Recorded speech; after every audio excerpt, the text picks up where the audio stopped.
On October 15, 2021, police responded to a distress call from an apartment complex on Oak Street. What they discovered inside would haunt them for years to come. The lifeless body of 32-year-old Ethan Reed, a beloved local high school teacher, lying in a pool of his own blood. The prime suspect was his girlfriend of 2 years, 29-year-old software engineer Olivia Rogan. As investigators delved deeper into the case, they uncovered a disturbing web of surveillance, manipulation, and escalating control that had ensnared Ethan in the months leading up to his death. Hidden cameras meticulously placed throughout his apartment told a silent tale of paranoia and obsession. Olivia Rogan's path to becoming the central figure in a tragic, true crime story began long before she met Ethan Reed. Born in 1993 to Margaret and James Rogan, Olivia grew up in a middle-class suburb of Portland. From an early age, those close to the family noted Olivia's intense need for attention and validation. Margaret Rogan, in an interview following her daughter's arrest, reflected on Olivia's childhood. She was an exceptionally bright child, always at the top of her class, but she struggled to form lasting friendships. Margaret recalled, "I thought it was just shyness at first, but as she got older, I noticed how possessive she could be of the few friends she did make. If they spent time with other children, Olivia would become sullen and withdrawn." This pattern continued into Olivia's teenage years.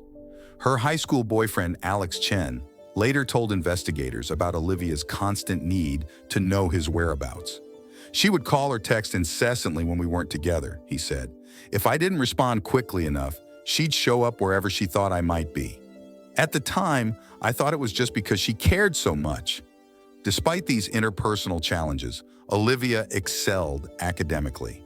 She graduated as valedictorian of her high school class and went on to study computer science at Stanford University.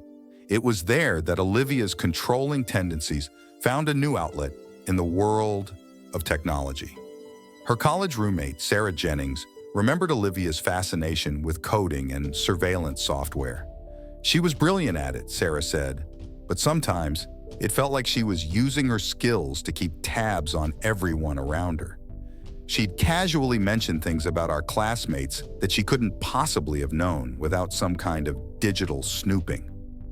After graduating with honors, Olivia landed a prestigious job at a tech startup. Her colleagues described her as driven and meticulous, often working long hours to perfect her code. However, her personal life continued to be marked by tumultuous, short-lived relationships. Jason Tran, who dated Olivia for 6 months in 2019, described the relationship as intense and suffocating. "She wanted to know everything about my day, my thoughts, my plans," he said. "When I tried to set boundaries, she'd become angry or manipulative. It was exhausting." By the time Olivia moved back to Ashland in early 2020, accepting a remote position with her company, she had left a trail of broken relationships behind her. Yet those who knew her couldn't have predicted the dark turn her life would take when she met Ethan Reed.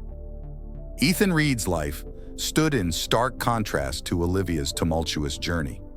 Born in 1990 in Ashland, Ethan was the youngest of 3 children in a close-knit family. His older sister, Amanda Reed, described their childhood as idyllic. "We grew up surrounded by nature, spending our summers hiking in the mountains and our winters skiing. Ethan was always the peacemaker, the one who could make anyone laugh."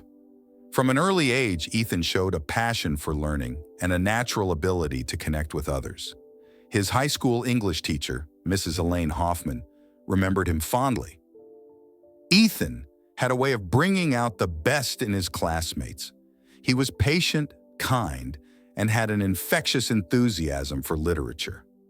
"I always thought he'd make an excellent teacher someday." Mrs. Hoffman's prediction proved accurate. After graduating from university with a degree in English literature, Ethan returned to his hometown to teach at Ashland High School. Ethan's personal life was characterized by steady, long-term relationships. His college girlfriend, Laura Simmons, remained a close friend even after their amicable breakup. Ethan was always so balanced, she said. He valued his independence, but was also incredibly loyal and supportive. We broke up because our career paths were taking us in different directions, but there was never any drama. The fateful meeting between Olivia Rogan and Ethan Reed occurred on a sunny Saturday afternoon in May 2020 at a local farmer's market. Olivia, still adjusting to life in Ashland, had ventured out to explore her new surroundings. Ethan, a regular at the market, was picking up fresh produce for the week. Their eyes met across a display of organic apples, and Ethan, ever the friendly local, struck up a conversation about the best varieties for baking. Olivia, charmed by his easygoing nature and warm smile, found herself lingering at the stall far longer than she'd intended. As they chatted, they discovered a shared love of classic literature and hiking.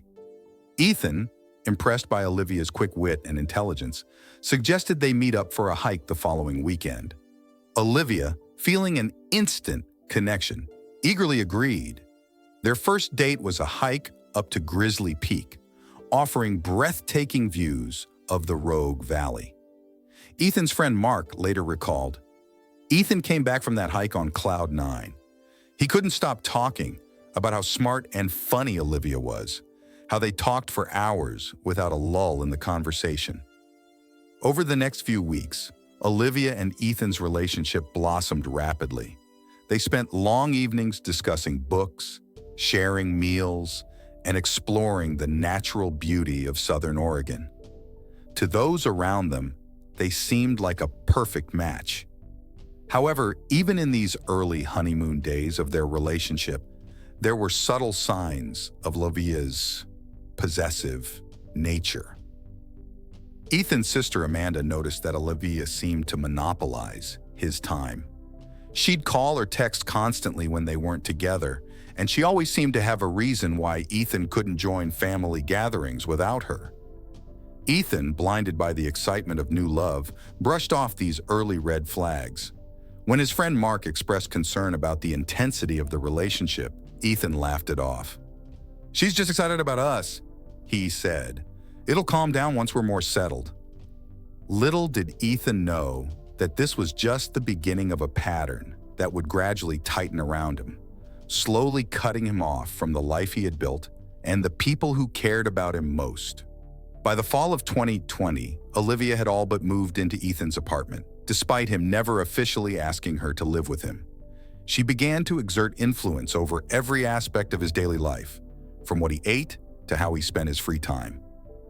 Ethan's colleague and friend, fellow English teacher Jessica Lawson, noticed changes in his behavior at work. He started turning down invitations to after-school happy hours, something he'd always enjoyed before. When I asked him about it, he said Olivia wasn't comfortable with him being out late, Jessica recalled. It seemed odd, given that she knew most of us and had even joined us a few times. Olivia's control extended to Ethan's social media presence. Friends noticed that his usually active Facebook and Instagram accounts became sparse, with posts becoming infrequent and impersonal. When questioned, Ethan would brush it off, saying he was trying to be more private online. But it was Olivia's attempts to isolate Ethan from his family that raised the most alarm bells. Amanda Reed remembered a particularly disturbing incident during the 2020 holiday season. "We always have a big family Christmas at our parents' house," she said. But that year, Ethan called at the last minute to say he and Olivia couldn't make it. When I pressed him, he said Olivia wasn't feeling well and he needed to stay with her, but I could hear her in the background sounding perfectly fine. Olivia employed a variety of emotional manipulation tactics to maintain her grip on Ethan. She would oscillate between lavishing him with affection and subjecting him to cold, silent treatments if he didn't comply with her wishes. Ethan's friend Mark recounted a camping trip they had planned for months. The night before, we were supposed to leave. Ethan called to cancel. He sounded so defeated.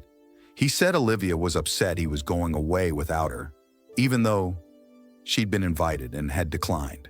Despite the mounting evidence of Olivia's controlling behavior, Ethan remained committed to the relationship.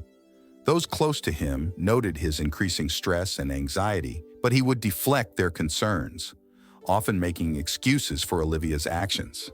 His sister Amanda confronted him directly in the summer of 2021. "I told him I was worried that this didn't seem like a healthy relationship," she said. "But he just got defensive. He said I didn't understand Olivia, that she'd been hurt in the past and needed extra reassurance.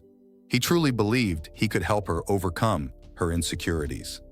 As Olivia's paranoia and need for control reached new heights, she made a decision that would irreversibly alter the course of her relationship with Ethan and ultimately lead to its tragic conclusion.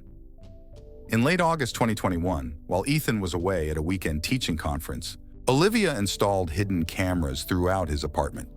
She placed them in strategic locations: the living room, kitchen, bedroom, and even the bathroom. Olivia justified this invasion of privacy to herself as necessary to confirm her suspicions of Ethan's infidelity. In reality, it was a manifestation of her deep-seated need to exert total control over his life. Olivia's surveillance operation began to unravel when Ethan discovered one of the cameras hidden in a bookshelf. Shocked and horrified, he confronted Olivia, who initially denied knowing anything about it. When Ethan threatened to call the police, Olivia broke down and confessed. She pleaded with him to understand, claiming she had only acted out of love and fear of losing him. Ethan, feeling betrayed and violated, told Olivia she needed to move out. He hoped this drastic step would give them both the space to reflect and possibly salvage their relationship. However, Olivia's reaction was one of desperation rather than reflection. She bombarded Ethan with messages, alternating between apologies and threats. She showed up at his apartment uninvited, pleading for forgiveness. Ethan's resolve to end the relationship only seemed to fuel her instability. His friends and family, now fully aware of the extent of Olivia's control over him, urged him to seek a restraining order. Ethan, ever the optimist, believed Olivia would eventually see reason and respect his boundaries. The days leading up to Ethan's death were marked by a chilling escalation in Olivia's behavior. On October 13th, Ethan received a series of disturbing texts from Olivia, implying she couldn't live without him and suggesting she might harm herself. Concerned for her safety, Ethan agreed to meet with Olivia at a public park the next day to discuss the situation. During this meeting, Olivia appeared calm and contrite, convincing Ethan she was willing to seek professional help. Relieved, Ethan agreed to give her one last chance on the condition that she attend therapy and cease all controlling behaviors. But Olivia's outward calm was a facade. Inside, her desperation had reached a breaking point. On the evening of October 14th, she sent Ethan a message claiming she was in a dark place and needed to see him. Unwilling to ignore what he thought was a cry for help, Ethan invited her over. This decision would prove fatal. In the early hours of October 15th, a neighbor reported hearing raised voices and a loud crash from Ethan's apartment. By the time police arrived, Ethan was dead, and Olivia was found sobbing beside his body, a kitchen knife lying nearby. In the ensuing investigation, the full extent of Olivia's surveillance was uncovered. Police found footage from the hidden cameras on her laptop, revealing months of Ethan's private life meticulously recorded without his knowledge. The case against Olivia was overwhelming. Her trial, which began in the summer of 2022, captivated the nation. Olivia's defense team argued that her actions were the result of severe mental illness exacerbated by past trauma. However, the prosecution painted a picture of a calculated and manipulative individual whose obsessive need for control had led to a tragic and preventable death. On August 24, 2022, Olivia Rogan was found guilty of second-degree murder and sentenced to 25 years to life in prison. The verdict brought some measure of closure to Ethan's family and friends, but the scars of his loss would remain forever. In the years since, Ethan's story has become a cautionary tale about the dangers of unchecked control and the importance of recognizing the signs of an abusive relationship before it's too late.